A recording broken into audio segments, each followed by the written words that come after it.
Okay, so Eduardo's here today with us to share on the fourth step, the fears portion. Whenever you're ready, you can go ahead and have at it. Okay. Hi, everybody. Can you hear me? Yes. My name is Eduardo. I'm an alcoholic. I'm qualified to speak at this meeting. I've been through the process with the help of a loving God that I was actually afraid to believe in. Big Book Step Study sponsor, meetings like this and people like you. I've made most of my amends and I work all the steps, especially the latter ones, to the best of my willingness on a daily basis. I want to thank Kathy for asking me to come here. I'm feeling great. Last night there was the commitment that we went to at the Washburn Extended Care, and there were 11 people in attendance, which I think was a record, you know? I think so. I think so. So it was wonderful, and this is just another opportunity that I have to be of service. So thank you, Kathy. Okay, so here we're going to talk about, my fears, or my experience writing the fear inventory. And let's see. Well, first let me briefly qualify by just saying that when I drank, not only was it my solution, it was my very existence. And I thought that alcohol was going to take care of everything, and then it eventually turned on me. My bottom was ugly. It was another car crash, another survival of that, and that was 3 within 4 years. I mean, I was really a train wreck, and I was putting other people's lives in jeopardy as well as my own. And the fact that I'm here, speaking, is an absolute miracle. I'm convinced of it. Having gone to AA and just being in denial, and then finally that last accident where I said, this is the car that I'm not going to crash in, and it happening all over again, I could not deny the fact that I had a problem with alcohol. And that journey began on January 4th, 1985. So in a couple of months, I hope to be celebrating 40 years. And so yeah. So and I know, we all have a day at a time, and yet it's a commitment that I've made for my life that I live on a daily basis. And it is through this process that I sit here, a free man. And though I'm a little nervous, I feel like I'm among friends, and I appreciate you making the effort to listen. It means a lot to me that you made the effort to be here, telling me that I'm not alone, and that was one of my fears, that I would die alone, without love. But there's a lot of love to be found in these rooms, and we just have to open ourselves up to it. This is a wonderful group. I came to this group through the COVID, where you were doing this hybrid. Actually, it was all online. And I saw some wonderful people that inspired me to be here. And when it opened up, I came and stayed ever since. Although my Big Book Step Study process had started before that, but still a wonderful group, and I'm really happy to be here. So, talking about fears, we know that we have fears. We know that we feel fear.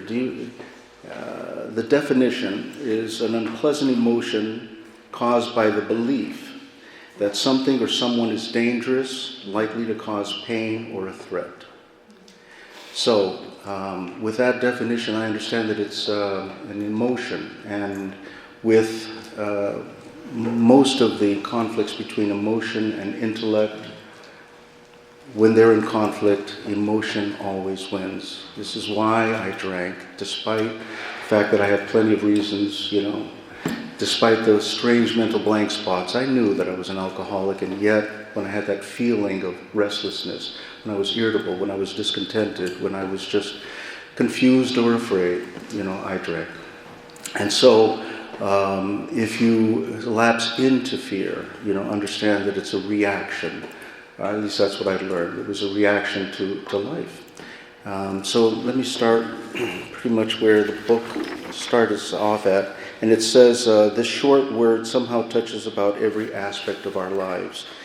And in the inventory process, we're introduced to a few concepts. The first one being that I'm selfish, and selfishness and self-centeredness we think is the root of our troubles.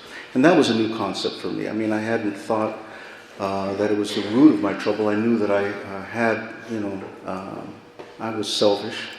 I knew I was confident, but I didn't know that it was the root of my troubles. And here it says that this fear touches about every aspect of our lives, and I hadn't even thought of that, and that the fabric of my existence was shot through with it. Hadn't ever considered that. I mean, I understand that myself as an alcoholic, and I've heard others say that we alcoholics are basically fear-based. And that is certainly true in my experience. And the word basis is used further on in this writing. And, you know, this is a foundational principle. You know, this is my makeup.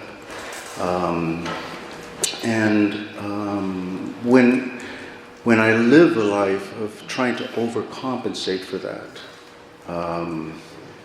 I'm not thinking, you know, that it's still at the base of what is driving me, you know.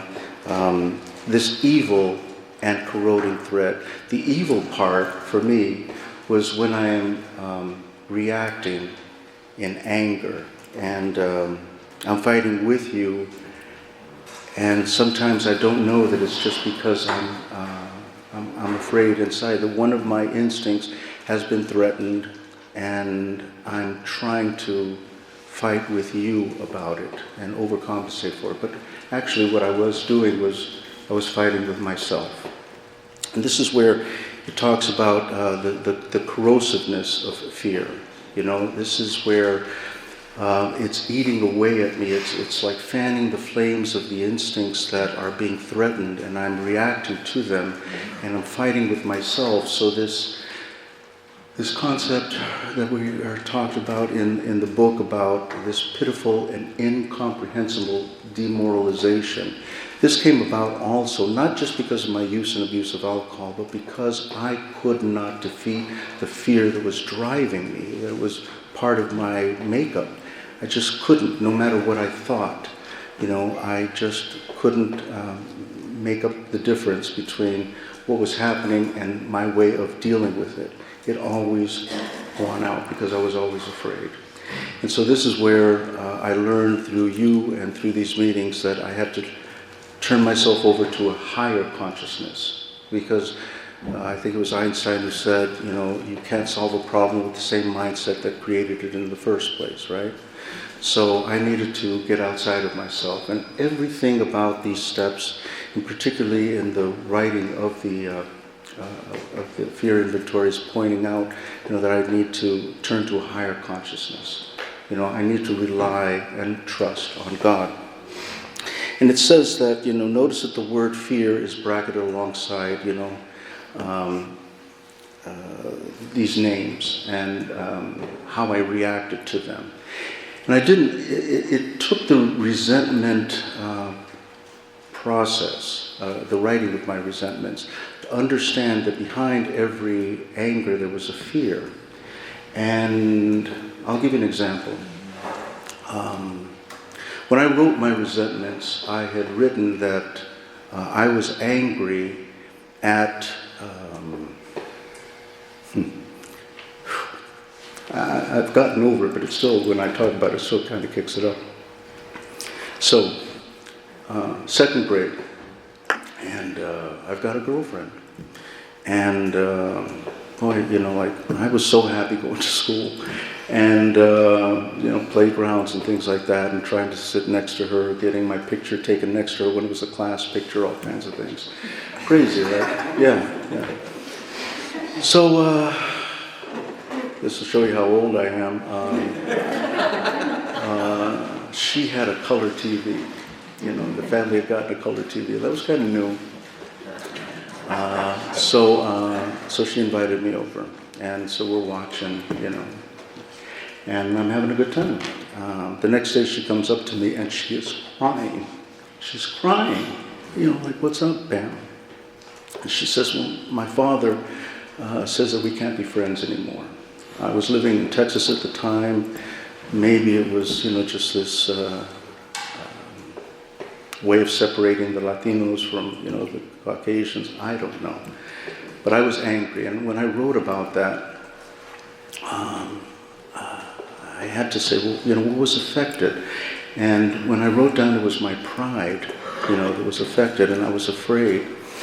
What it set up was this thing that continued for the rest of my life until I did this work and processed. Some of it was that that one comment, that one incident in my life, very early on, had me question my identity and my worth. And I was constantly thinking that I had to do something, to be approved, get your approval, and to be accepted by you. Before you even got to know me, it was just the color of my skin, or it was my nationality that I was being judged for, something that I couldn't control, so I tried to overcompensate for it. And that was the beginning of understanding that, I had fear at a very early age, and it was sometimes, brought upon to me, and it was my reaction to it. Does that make sense? Okay. So, the fight or flight instinct that happens when I'm in fear. Again, I mentioned the fight, but the flight. It's not always running away from fear or from a situation or avoiding a situation. It's the emotional flight that I take, It's the characteristics that I'm using to run away from the way that I'm feeling the emotion. And so this is why the corrosiveness happens, because I'm usually employing some of these characteristics that help to give me relief, Because what I've learned is that fear is basically self-preservation, which is what fight or flight is all about, right? So I'm usually trying to preserve, either my identity or my peace of mind, and keep away that feeling, of impending doom or calamity, or something is going to happen. If I don't react in a particular way, if I can't control a particular thing, I'm going to escape and try to get outside of it. And my way of doing it was being very analytical about it and trying to overthink it, If I can just control the thoughts, of impending doom, or these things that were going to happen because of the consequences. And usually, whether they were my overt consequences, something that I did that now I'm afraid of the consequences, or my fear of if I act in a particular way, or if I don't act in a particular way. And this went even further, because sometimes I was thinking that, if I was concerned about you, and that was another thing, I usually use the word concern, or, like I was worried, and I didn't understand that those were fears as well, But I would tell myself that I was concerned about you. And the deeper truth was that it was generally how whatever would happen to you was ultimately going to affect me, right? So it was always me. This selfishness, this self-centeredness, always in action, and fear, ruling it all. So on the next page, on page 68, where it says, we think that it ought to be classified with stealing. And what is stealing? Stealing is an offense, and generally I've offended myself, or I've offended the God of my understanding, who wants me to be happy, wants me to be joyous and free. And when I'm acting on fear, I can't be of service to you or to myself. And so I am making offenses against myself. I am hurting myself by not trusting and relying upon God. And so this is a tall order, It says in the book, and several, it says like, what a tall order. I don't think I can go through with it, This idea of trusting and relying upon God. Well, the first thing about trust, I was afraid to trust. I was afraid to trust you, because this idea of surrendering, of yielding, to you, made me very vulnerable. And if I'm dealing with self-preservation, I'm not going to allow myself to be vulnerable. It's not that I didn't want to trust, it's just that I was afraid to trust. Again, I was afraid of the consequences. And then this reliance upon a power greater than myself, that is a process that takes time, Just because I made a third step, and I did that to the best of my ability at the time, because we do everything to the best of our ability at the time. So when I set my third step, I was doing my best at that time, to say I'm going to give myself entirely over. But I did not know just how I had reservations, about that. I heard just on Wednesday at the meeting, where I'll give you the alcohol problem, I'll take care of the rest. And that was pretty much it for me, because I this idea of giving myself wholly 100% over to something that was of my own concept, it was scary. And it took time for me to have experience after experience after experience to understand, that it was not going to fail me. Deep down in every man, woman, and child is the fundamental idea of God. So if it's within me, it's already available. It's just waiting for me to ask for help. Just waiting for me to ask for help. This is where it talks about, here in AA, we talk about a spiritual awakening, because I had deadened it. I had deadened that spirit inside of me. And because I was so busy being in control, I was pushing it off to the side, and I wasn't in touch with it. And by not being in touch with that which is part of me, I'm not in touch with myself, my true self, So when it says that, when it gives us the directions, it says we put them on paper. And that takes courage. It takes courage to do something that, by the way, I haven't started the timer. How are we doing for time? I think you're okay. Okay. Here we go. Just want to make sure I don't talk over, So, it takes courage. It takes courage to face the things that I had been avoiding. My way of handling my fears was just to push them aside, to bury them, to not acknowledge them, to feel them, but to not let them come up to the surface. But here they are in black and white, and that's new behavior. And ask why we had them. Why? Why did I have fears? I went so far as acknowledging that I had fears, but why did I have fears? Well, if you only knew the life that I've lived, if you only knew how important I am, if you only knew how much of a burden it is to carry the weight of the world on my shoulders, you'd understand why I'm a little worried. That something's not going to go my way. So it says, wasn't it because self-reliance failed us? Self-reliance was good as far as it went, but it didn't go far enough. Some of us, myself included, had great self-confidence, but it didn't fully solve the fear problem. When it made us cocky, it was worse. So, this cockiness, what is that but the actor that we talked about a few pages before?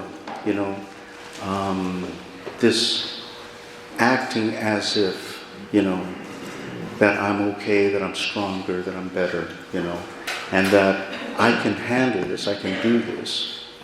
And cockiness and the fear of admitting, that I probably, needed some help, or that I was in trouble because I was afraid of your judgment, that created a lot of problems for me. One example was when I was on a trip, and I was going to show everybody, just what a man I am by jumping from the highest height into some water below, And I made a big, show of, look at me, and here I go. And so there I am at this height, and I jump into this water without even knowing how deep it was. And I hurt myself. I really hurt myself. But I came out of that water, like walking as straight as I could, not letting people know. I should have gone to the hospital, you know. There's many times in my life I should have gone to the hospital, but because I was afraid and I was proud and, you know, ego driving everything, you know. It's just an example of when it was cocky, it made us worse. The self-confidence, the self-reliance, you know, this being afraid to admit that I have problems or that I have questions. It caused a lot of problems in my life. It was always worse. And when it says perhaps there is a better way, we think so, for we are now on a different basis. Remember the third step, you know, to turn my will and my life over to the power of God, greater than myself, something greater than myself, as I understand. So that's my basis now, as opposed to this fear basis, this evil and corroding thread, the fabric of my existence. If I'm turning my will and my life over to God, that's a different basis than the trusting and relying upon Him. And when it says we trust infinite God rather than our finite selves, I mean, looking back on it now, it almost makes me laugh. You know, what was I thinking? What was I thinking? You know, finite self, infinite power, infinite love, you know. It's almost like when I'm a visual guy, you know, when you have, you know, scales, I mean, like, you know, infinite, you know, kind of light, right? And so a lot of this is about being in right relation and having right perspective, you know. To develop a right relation with God of my understanding, you know, you're the director, and all I have to do is play the role that you assign me, you know. When was the last time you considered that perhaps, you know, you are an alcoholic to serve others? Have you thought about that recently? Because I think about that all the time, you know. I now think that I went through my alcoholism and I experienced that, and I was blessed with recovery so that I could then be of service to another person, right? This is my job now. This is the job that God has assigned me. And all I've got to do is show up and practice the steps that I've been given in these halls and in this book. And everything's going to be okay, right? But I'm human. I mean, we don't do this perfectly. There's times when we take it back. I take my will back. I see the lesson. Hindsight is 20/20. I think that's why God gave us hindsight, so that we can learn from it and try to do it better the next time. And it says, at once we begin to outgrow fear. Had you considered when you grew into fear, right? This is where, when we're led by a sponsor, it says, go back to your child of origin experiences and look at the first time that you had fear, right? I grew up with my fear. My fears grew with me, right? So I'm being asked to put them in right relation and to outgrow them. Not to do what I used to do, is to try to beat them down, but to try to handle them in the way of spirituality, trusting and relying on God. It's not that I'm saying, you know, you take it and I'm never going to have that fear again.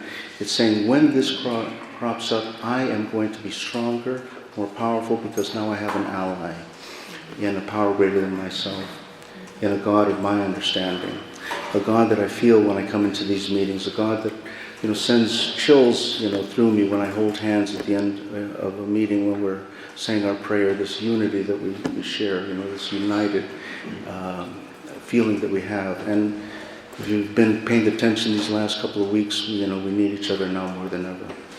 So I think that's all I want to say. I want to thank you for your attention and have a good meeting.